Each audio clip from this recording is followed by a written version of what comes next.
everyone, myself KB Venkat from Mount West High School 8th F standard. Today I am going to do an activity of rolling friction and sliding friction. Rolling friction, the force which resisting on a motion of a surface is called rolling friction.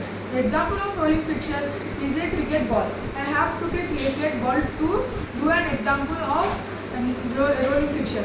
I am rolling the ball from one place to another place, which is not taking a big effort to roll the ball. And I am going to say about sliding friction. Sliding friction, which resisting on any created by any two objects when sliding against each other, is called sliding friction.